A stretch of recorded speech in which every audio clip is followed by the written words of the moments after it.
old style of 3-tab roofs could be used on a lower slope roof because of the way they traffic water off the roof. Modern architectural shingles can't do that.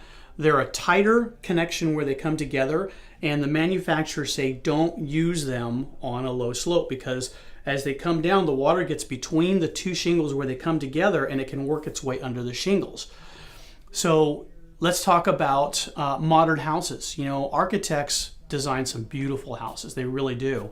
Unfortunately, architects don't think about water flow a lot of times.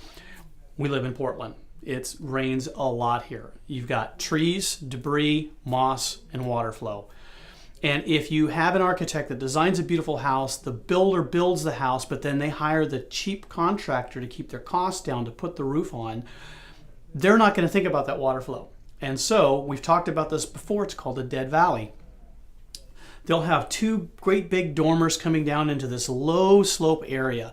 And low slope, let's say, the easiest way to figure that out is for every 12 feet the roof goes across, it only rises 1 foot.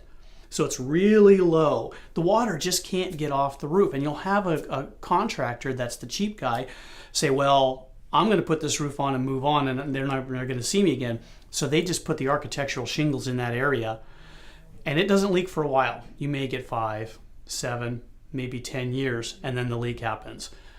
I had that just recently this week for a leak. And I went up there and I looked at it and instantly said, well, why did he even use these shingles? They're not allowed to be used in this area. The manufacturer says, don't do that.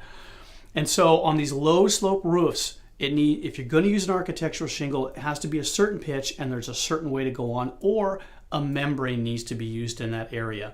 We just need to work around what the manufacturers, what the builders and what the architects design, and do the correct shingles or membrane in that area, not an architectural shingle. We look at real estate inspects or roof inspects before someone buys a used house. We never talk about brand new houses needing a roof inspection. That's a really good idea to have us come out. Your house is being built, and as it's being built, why not have a third party come take a look and go, hey, hang on, this might be an issue years later.